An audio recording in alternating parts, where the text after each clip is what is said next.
To fill my little nest egg, I volunteered to marry the disabled tycoon that even my younger siblings despised. For 3 years, I treated the tycoon like a best guy friend and finally saved enough for retirement. I proposed a divorce, but the tycoon suddenly stood up. I looked up at him in disbelief, a medical miracle. The tycoon smirked coldly. If I kept pretending, my wife would run away. Giving you another chance, still want that divorce? Mom, Dad, are you really willing to throw me into a pit of fire? Yes, no matter how rich Grayson is, he's disabled. If sister marries him, her life will be ruined. I don't want this either, but the company urgently needs funds to stay afloat. Just endure it for now, you can divorce him in a few years.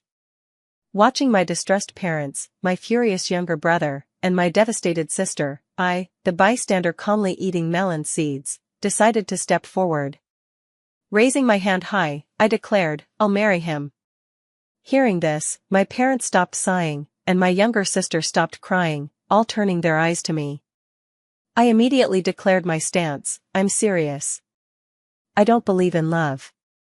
It doesn't matter who I marry, and marrying Grayson can help the family solve our urgent financial problems. Good girl, Dad praised softly. What had been a fierce family dispute moments ago was now resolved in the next instant. A month later, Grayson and I held a grand wedding. By the time the guests had all left and we returned to the villa where Grayson lived, it was already 11 p.m.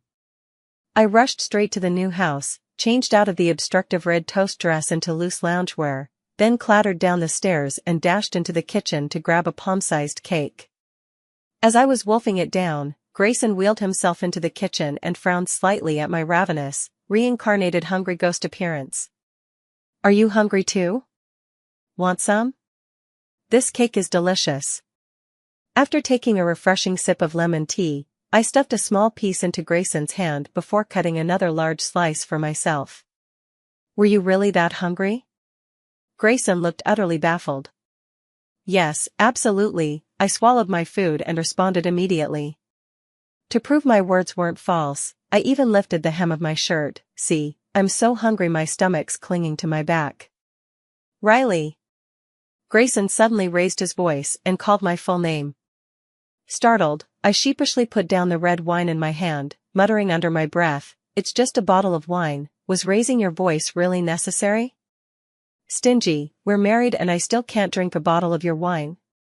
Complaints aside, after Grayson finished his cake, I obediently pushed him back to the room. Need any help? Are you sure you can bathe alone? I leaned against the bathroom door with a hint of doubt. I can do it, you go out first. Grayson sounded a bit impatient. Alright, I'll leave the pajamas and towel here for you. The daily affairs concerning Grayson were originally handled by dedicated staff, but after I married in, it became inappropriate for them to freely enter this room, so the responsibility has now been transferred to me. I casually closed the door and lay down on the bed to play with my phone. The news of my marriage to Grayson even made it to the entertainment section. When I clicked on the comments, opinions were all over the place. Gotta admit, the bride and Grayson look pretty well matched in terms of appearance. Wah, my favorite ship has sunk. I always thought Grayson and his daughter would grow old together. This woman must be desperate for money, marrying a cripple to live like a widow. It's good to be rich, even if you're disabled, you can still marry a beautiful wife. My daughter posted a new update. From her words, it's clear she still can't forget Grayson. Good heavens, just look at what you've done. Who is this daughter the netizens are talking about? I'm so curious. Gossiping is human nature, so after piecing together bits of information, I finally got the gist of it. The daughter mentioned by netizens turns out to be Sophia, an emerging young celebrity. She was once Grayson's lover, but after Grayson got into a car accident and injured his leg, he broke up with her to avoid burdening her. So it was his ex-girlfriend after all. Out of curiosity, I scrolled through her profile, unsurprisingly stunning, as befits someone famous in the entertainment industry. Compared to me, Sophia and Grayson look far more compatible. Too bad fate had other plans for them. But to be fair, the caption on her latest post, farewell, my love, tomorrow I set sail. Isn't that just a line from a song? How did netizens even conclude that Sophia still has lingering feelings for Grayson? Grayson, freshly showered, interrupted my nosy sleuthing. Putting down my phone, I stole a glance at Grayson and asked hesitantly, so, are we still going to sleep together? Grayson visibly froze for a moment before his expression darkened. Riley, have you no shame? Why should I be ashamed? Isn't it just like eating and drinking, a basic physical need? Besides, we've already gotten to this stage, is it wrong to ask? Clearly unprepared for my bluntness, Grayson was momentarily speechless before collapsing back onto the bed in resignation. We've been busy all day. Aren't you tired? Let's sleep. Seeing Grayson change the subject, I couldn't help but think of those netizens' comments about living like a widow. Just because his leg was injured, surely it wouldn't affect our, life's harmony, right? But what if it did? No, I had to test this out. I'm fine, I can handle this level of activity. If you're tired, I can do the moving, after all, you aren't exactly in a convenient position right now. As I spoke, my hands were far from idle, making a mess of Grayson's silk pajamas. Riley! Grayson's handsome face flushed red as he yelled, his eyes filled with a strong warning. I'm sorry. I immediately knelt down timidly and obediently lay flat. But I couldn't sleep a wink. The question of whether he was actually impotent kept lingering in my mind. Maybe I should just ask directly. After all, a couple should be open with each other, and mainly, I was afraid of bottling it up until it hurt. Darling, I want to ask you a very serious question. Will you answer me truthfully? I turned to face Grayson. Grayson paused midway while turning off the light, glanced at me coldly, and said tersely, speak. Can your third leg still stand up? Are you really tired today or just trying to avoid me? Riley, you. Grayson's chest heaved violently. Seeing that he was merely fuming with anger without any intention of hitting me, I subtly shifted my slightly retreated body back to its original position, looking up at Grayson with hopeful eyes, wishing he could give me a definite answer. After a long silence, Grayson spoke with difficulty, his voice heavy. I'm sorry for dragging you into this. I can't give you what you want. You can find other men, just don't let me see it. I widened my eyes. I had braced myself for the worst outcome before asking, but was still momentarily stunned. Yet, I never expected Grayson to be so understanding, his spinelessness even made me regret prying. Grayson! This time, it was my turn to shout. Even though ours is a marriage of convenience without love, I won't let you degrade yourself and disgust me. That kind of thing isn't that important. Grayson wasn't moved by my impassioned declaration. Instead, he quietly echoed my earlier words, if it's as routine as eating and drinking, how could it not be important?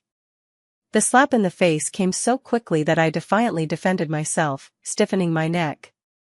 Eating and drinking are for satiety and quenching thirst, whether it's rice, steamed buns, bread, water, cola, or milk tea, it all serves the same purpose.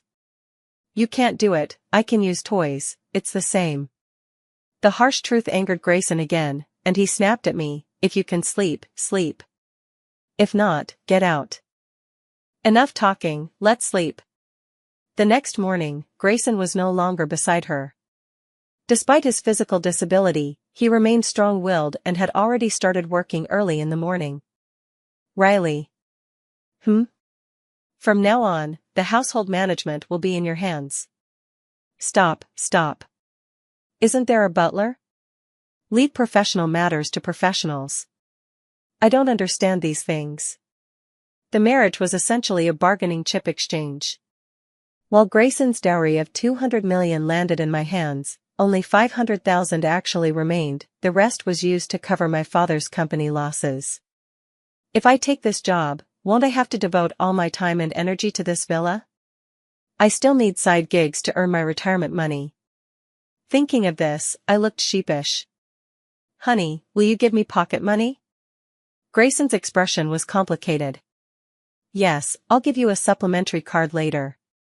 Can you transfer it to me instead? How much a month? Grayson asked coldly.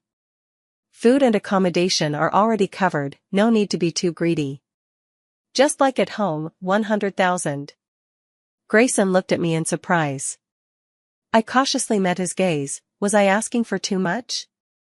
Demanding money from one's husband on the second day of marriage was perhaps a bit excessive. Oh, 50,000 will do.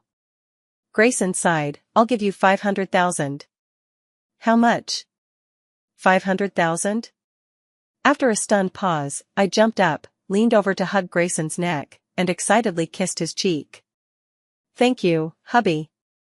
Then I rushed out of the room and ran up and down the hallway 3 times before barely calming down. Hubby, what day will my allowance be transferred? The 10th of every month, Grayson said, his ears slightly red. 3 days later, Grayson pushed aside some work to accompany me home to pick out gifts. I'm going to the bathroom, wait here for me. In the middle of shopping, I said to Grayson, who nodded helplessly.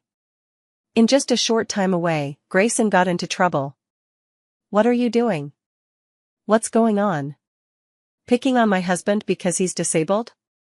I pushed through the indifferent onlookers, using my bag to knock away the red-haired guy who was grabbing Grayson's collar, then bent down to check on him. Are you okay? Grayson shook his head to indicate he wasn't hurt. Who bullied him? Are you his wife? You came at the right time, pay up. He smashed my phone, brand new, 8,000. The red-haired guy turned and yelled at me. I ignored him and asked Grayson, what happened? He was on his phone not watching where he was going, bumped into me, and now he's trying to scam me, Grayson said coldly. Do you believe his nonsense? Clearly. You expect me to trust you, a complete stranger, over my own husband? I cut off the red-haired guy with hands on my hips. You dropped your phone yourself, saw my husband as an easy target, and now you want him to pay for it, is that it? He tripped me. Isn't it only fair that he pays? Maybe you should have watched where you were going. I haven't even blamed you for tripping my husband yet. Luckily, he didn't fall, otherwise, I'd sue you for every penny you've got.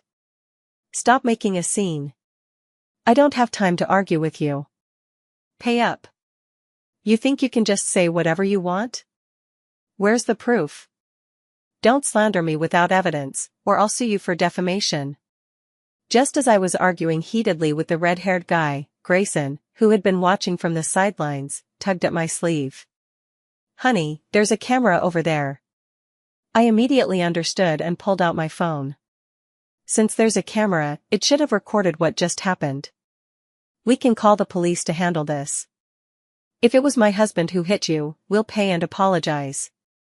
But if you're faking it, you'll pay up and write a 3,000-word self-criticism. The red-haired guy's face instantly changed color. Guilty as a thief, he cursed and left. Didn't know you could argue so well, Grayson teased with a smirk. I snorted triumphantly. Better not make me mad next time, that was just warm-up. My full combat power hasn't even been unleashed yet. Okay. I don't know if it's my imagination, but Grayson's smile seemed to soften a little. This was Grayson's first relatively formal meeting with my family after our marriage. Dad didn't go to work, my younger siblings were also at home, and Mom specially made one of her signature dishes. After everyone managed to finish lunch with a mix of unfamiliarity yet warmth, my younger siblings returned to their rooms, Mom settled in the living room to watch TV, and I stayed in the yard playing with the dog. Riley, do you want to leave with me, or should I have the driver pick you up later? Hearing Grayson's voice, I inexplicably felt relieved. Let's go back together. Looking at the street scene outside the car window, a sudden sense of aimlessness, like duckweed adrift, rose in my heart at this moment. Grayson's abrupt lean scared away those fleeting sentiments like smoke dissipating. What are you doing? I frowned and questioned. Grayson looked at me strangely, his hands still moving, helping you with the seatbelt. You forgot. Why wear a seatbelt in the back row? You still need to buckle up in the back. Grayson was adamant, leaving no room for argument. Feeling guilty, I pouted and said, you ruined my mood. Give me extra allowance. Grayson thought I was acting crazy, and silence filled the car. After a long silence, Grayson asked casually, "You don't get along with your family?" "Not exactly," I scratched my cheek and sighed. I was lost and wandering in my childhood, and was only found and brought back to inherit the family fortune in the past couple of years. You know, as the eldest daughter responsible for the family legacy, sometimes even family members are competitors who could affect my authority. I can't get too close to them. Mere familial bonds are just things imposed by blood ties. I certainly don't envy such mundane shackles. I was just talking nonsense, and Grayson listened with an indifferent expression, replying, "Oh. I really don't envy any of that." I glared and emphasized. Grayson remained unmoved, fiddling with his phone. "Got it, don't shout so loud. You'll distract the driver." Humph, as expected of a cold, emotionless marriage of convenience partner, couldn't even pretend to comfort me a little. I inwardly grumbled, pulling out my phone to play a few mini-games to distract myself. Seeing those 4 transfers of 50,000, my eyes widened like copper bells, and my heart danced like a musical fountain. Grinning from ear to ear, I lunged at Grayson. "Thank you, darling hubby." "Riley, be rational. You're so heavy, get off me, or my leg will be wrecked again." Grayson shouted, but his arms gently wrapped around me. After stabbing wool for a week, I finally finished the custom order commissioned by the customer. I stretched my waist and wandered into Grayson's study, only to find him still buried in work at 10:30. I couldn't resist scolding him. "Ruining your legs and kidneys too? Staying up late is bad for your health. Go wash up and sleep. Let me finish reviewing this report first." "Alright, I'll go run your bath for you." It's only been a month since marrying Grayson, yet it already feels like decades of mundane married life. Getting hitched without an emotional foundation just feels so uneventful. Is it because the lack of an adult life makes it feel like we're just roommates? Does that kind of thing really have such a strong catalytic effect? If we're going to spend a lifetime together, this can't go on. As I watched the water flow, my mind wandered. When Grayson finished showering and lay on the bed, I suddenly made up my mind to break the balance. After all, Grayson is impotent in that aspect, so his insecurity makes him hesitant to take the initiative. In this case, I need to be more assertive and encourage him more. After all, that kind of pleasure doesn't necessarily have to come from there. Maybe after a few tries, we'll get better at it, and both of us can be physically and emotionally satisfied. "Honey, I'm really in the mood today." My voice deliberately softened as I took Grayson's hand and guided it downward. At first, Grayson seemed to short-circuit, then reacted as if electrocuted, quickly pulling his hand away. "I need some fresh air," he said, practically fleeing as soon as the words left his mouth. I rolled over and pinned him down, my gaze full of grievance, my tone aggrieved. "I want to be closer to you. If you keep avoiding me like this, do you not intend to spend this life with me?" Hearing my accusation, Grayson sighed softly and looked steadily into my eyes. "Riley, are you sure about this? No regrets?" I had already made up my mind before marrying Grayson. After living with him for these days, I felt that although he was physically disabled, his character was excellent, and walking the long path of life with him might not be such a bad thing.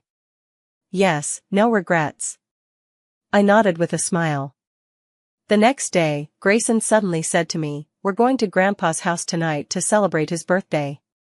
I'll have the driver pick you up at 5. "Why didn't you tell me earlier?" "I didn't have time to prepare." "Prepare what?"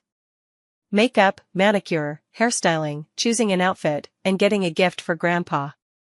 "I've already prepared the gift. Just go to Grandpa's house as you usually do. They won't judge you." Ugh, there's no reasoning with this clueless straight guy, Grayson. It's already 3 o'clock now, time is a bit tight, but it should still be manageable. After getting ready, I appeared before Grayson, who stared at me blankly. I smirked proudly, twirling in front of him, and asked expectantly, "Well? Am I not stunning?" "That's not quite it," Grayson coughed lightly, averting his gaze with a slightly awkward tone, "just a bit more feminine than usual." your effort wasn't wasted. I shouldn't have asked you in the first place. An old mountain hog can't appreciate fine grains, humph. I turned and stomped into the car in a huff, missing Grayson's doting, indulgent smile. Grayson's mother passed away early, and not long after, his father remarried and had more children. As the saying goes, with a stepmother comes a stepfather, and the already frail father-son bond was further strained by the frosty presence of the stepmother and her child. Young Grayson was dumped at his grandparents' house, losing his father's warmth forever, only receiving an icy $5 million every year. That's what Grandma told me. The old lady loved me for the sake of her grandson and gifted me a set of undoubtedly expensive jewelry. Unable to refuse, I reluctantly accepted. After coming downstairs, Grayson approached me and asked, "What did Grandma say to you?" "Lady's business, none of yours." I cheerfully wheeled Grayson into the living room to watch the news with Grandpa, enjoying the harmonious scene until Grayson's father and his entourage interrupted. "Your gesture is appreciated, I know you're busy.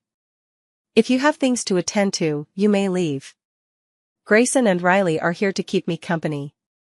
Before Grayson's father and his party could even warm their seats, Grandpa began shooing them away.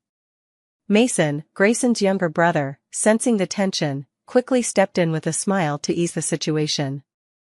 "Grandpa, you're joking. I know you blame Dad for not visiting often, he's genuinely busy usually. But today's your birthday, so he deliberately postponed work to be with you and even spent a long time personally selecting a gift." The relationship between Grandpa and father wasn't great, but after all, they were father and son. With a humph, Grandpa's attitude softened. The living room atmosphere was too oppressive, so I quietly slipped out to the balcony on the second floor, planning to stay there until dinner. But this peace was soon disrupted. "Sister-in-law, admiring the moon alone here?" I didn't want to chat with Mason, so I gave a faint hoping he'd take the hint. "The moon doesn't hold a candle to you, just look in the mirror and see for yourself." Ugh, my inner voice let out a groundhog scream, his disgusting words sending shivers down my spine. Most people, when ignored, would either fall silent or awkwardly walk away. But Mason was clearly a jerk, he just doubled down. "My brother is so lucky to marry such a beauty. I might never find a woman as gorgeous as my sister-in-law in the future," he sighed. "Sister-in-law, you have such a great figure. Do you work out often?"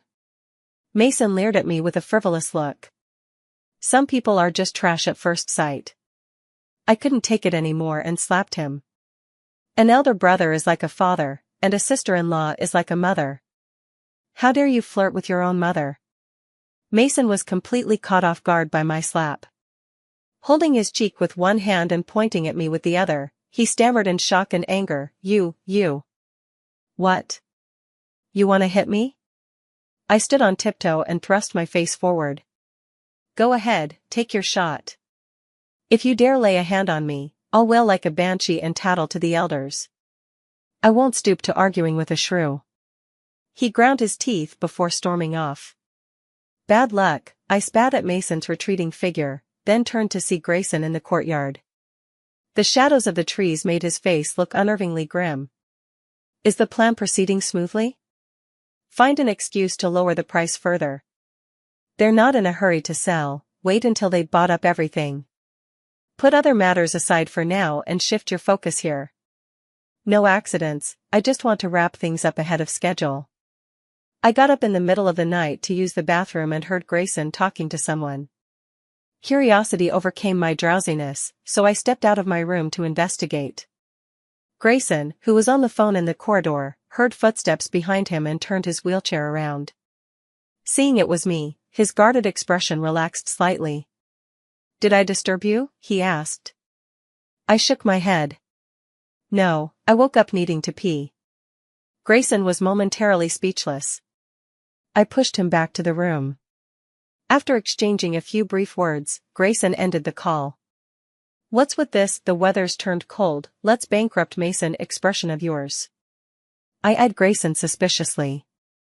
"Don't tell me just because Mason said you're not good enough for me, you're going to go nuclear on him?" That day when Mason offended me, I came home and gave Grayson an exaggerated account of it. He didn't react much at the time, but turns out he's been secretly planning something big behind the scenes. What on earth goes through your mind all day? Brother against brother, for you? Grayson scoffed coldly. Well, that's a relief.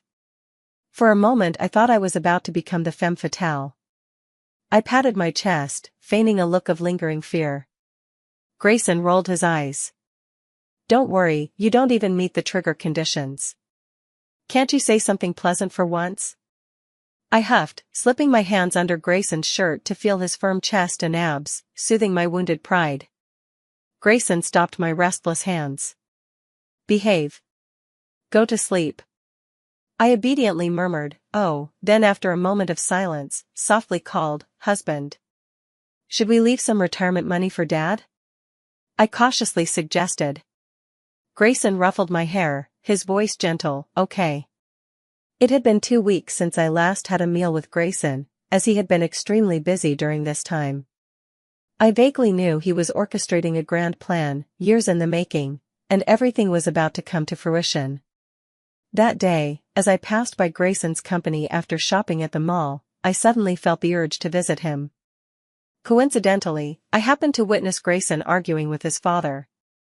I know you don't like him, but he's still your brother. Are you really going to stand by and watch him die? Just 80 million, could you really not spare that? Once Mason gets through this difficulty, he'll pay you back.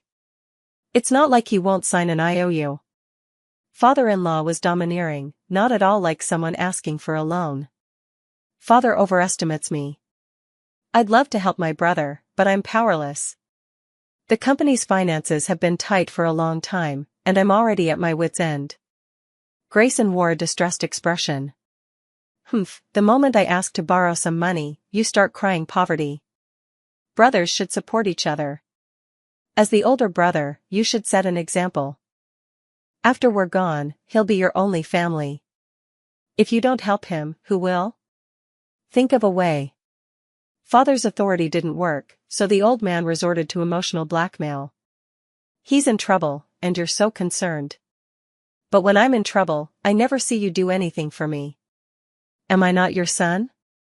Figure out a way to save Mason yourself, take out a loan, sell your company, house, or car, just don't bother me with it. Grayson looked annoyed as he ordered the guest to leave. How could I have such a heartless son? Seeing Grayson's resolute attitude, my father-in-law said these words in an utterly disappointed tone before striding away. 2 minutes passed before I quietly emerged from around the corner. In the office, Grayson's silhouette looked somewhat lonely, and I couldn't tell what he was thinking as he faced the vast floor-to-ceiling window. Honey, I lilted my tone, trying to sound light-hearted and cheerful, I've come to see you. What brings you here? Grayson wheeled his chair toward me, his expression already composed. Just passing by, I slurped my milk tea. Want some? It's the new flavor. Grayson took several large sips with a look of disgust. After hesitating for a while, I couldn't help but tentatively ask, I saw Dad earlier. What did he come to talk to you about? He came specifically to scold me for Mason's sake. I didn't expect Grayson to be so frank, I thought he'd try to brush me off. Does it upset you? A little. I stretched out my hands, do you want a hug? We happen to have the cutest height difference, it should feel just right. Get lost, Grayson pointed at the door, his voice flat. Oh. I complied readily, pausing at the door to turn back with a bright smile. Come home for dinner tonight. I feel a bit lonely by myself. Grayson replied haughtily, we'll see. I'll come back if I have time. Riley, is that your husband? My best friend tugged my arm, and I followed her gaze. It was indeed Grayson. A rare gentle smile rested on his usually expressionless face. The woman sitting across from him somehow felt familiar even behind oversized sunglasses. My friend assumed Grayson was cheating and kept venting on my behalf. I knew he wouldn't, he simply didn't have the means. But then I saw the news after getting home, and I couldn't hold it together anymore. Paparazzi captured Grayson having dinner with his ex-girlfriend Sophia. Most comments are shipping them as a couple, completely forgetting that Grayson is already married. Even the few who remember this fact are fantasizing that Grayson entered the entertainment industry to protect and support Sophia, silently watching over her even if they can't be together. A sweet and perfect love is what everyone hopes for, but a bittersweet, deep-rooted romance is even more talked about. Imagining Grayson's handsome face with that gentle smile, he must truly love Sophia, right? I never should have been Grayson's wife. There's no love between us, only mutual benefit. Stepping aside now to let them have their happy ending isn't too late. I quietly placed the divorce agreement on Grayson's office desk in his study. Over the past 3 years, I've saved enough for retirement and am willing to leave with nothing. Riley, you're divorcing me? Grayson frantically wheeled his chair to find me and slammed the divorce agreement in front of me. It was the first time I'd seen him in such a furious rage. The sheer intensity was truly intimidating, and I was a little scared. Yeah. I stammered nervously. Grayson clenched his fists, his face dark and his gaze sharp as he stared at me. Why? Watching Grayson suddenly leap to his feet, my emotions shifted from shock to confusion, and I muttered to myself, a medical miracle, huh? Divorce talk really works wonders? Your legs are better? Really? I shifted to get out of bed and check Grayson's legs, but with a single push, he pinned me down again, staring down at me with a cold smirk. Keep pretending, and your wife will really leave. One last chance, divorce, still on or not? I'm not leaving, I shook my head vigorously. Why did you want a divorce? The deep, questioning tone snapped me out of my daze completely. Since he had just been surprisingly intense but at least shown some kindness, if I didn't answer properly, or gave a flippant response, I'd probably face some punitive consequences. I recounted what I had seen and heard, then added in a low voice, you rekindled things with Sophia, I just wanted to end things gracefully. Riley, are you out of your mind? It was just a coincidence, having a meal together.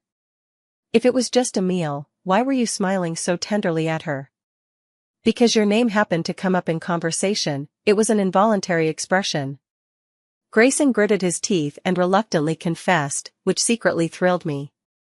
You expanded into the entertainment business, wasn't it because of her? No, I'm a businessman. I just wanted to make more money. Netizens say you initiated the breakup to avoid holding her back. %. Grayson fell silent for a moment before speaking in an icy tone. She was the one who thought I was a burden and initiated the breakup.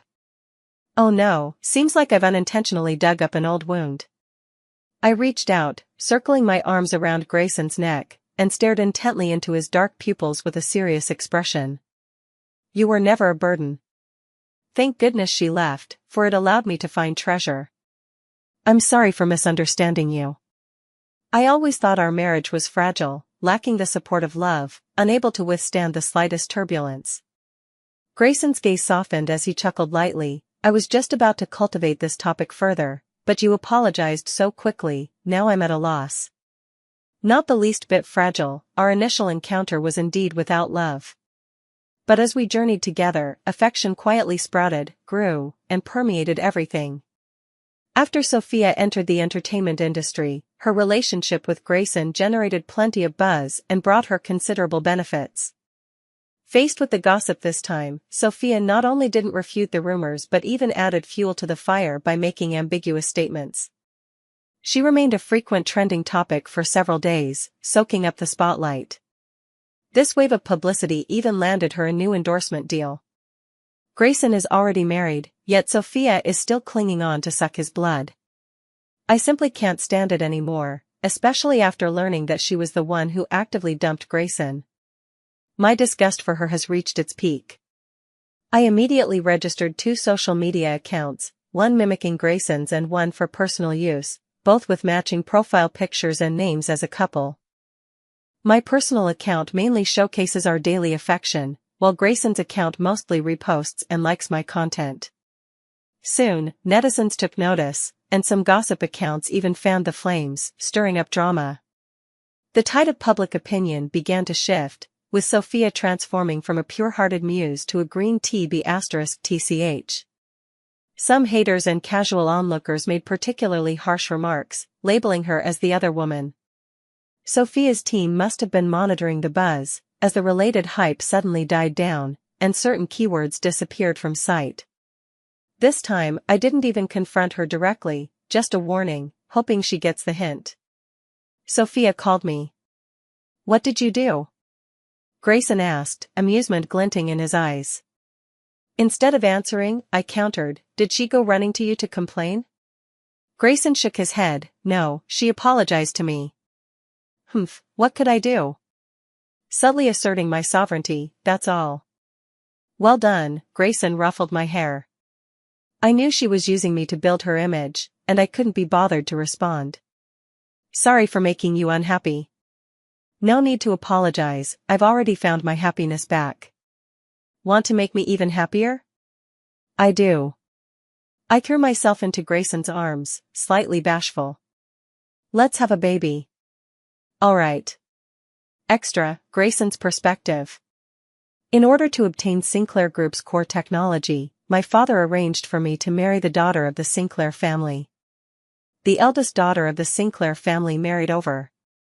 She wasn't what I expected, neither tiptoeing around me nor looking down on me. She treated me like a normal person, but whenever I ran into trouble, she'd step forward without hesitation to protect me. Riley always had some peculiar ideas. Like now, she told me to sit on the sofa while she settled into my wheelchair. She curiously explored it with her hands and soon figured out how to operate it. I watched as she happily scooted back and forth across the living room in the wheelchair. Tired from playing, she stopped beside me and marveled, "Your electric legs run pretty well, very nimble." On a trip back to Riley's home, I noticed she wasn't very close to her parents, brother, or sister. Only then did I learn she had just been found and hadn't yet built a close relationship with them. I suppose this must be one of the reasons she married me? After all, facing relatives awkwardly is much harder than facing strangers. Remembering that I, too, have sparse family bonds, I couldn't help but feel a twinge of affection for her. Since she likes money, I sternly transferred her $200,000, hoping it might help her forget her troubles. I thought we'd just muddle through for a few years before divorcing, never expecting Riley to actually entertain the idea of growing old together. She might have said it casually, but I took it seriously. I began active treatment, cooperating fully with the doctors. I couldn't possibly just watch from the sidelines when Riley joins the square dancing, could I? Humph, I refused to let those old men have the upper hand. My legs recovered remarkably well. I secretly practiced walking and progressed from shuffling step by step to walking with complete ease. I was secretly planning a big surprise for Riley, keeping it from him. Little did I know, before I could give him my surprise, he shocked me first. He actually wanted a divorce. I was so furious I couldn't stay seated. But after clearing things up, it turned out to be just a false alarm.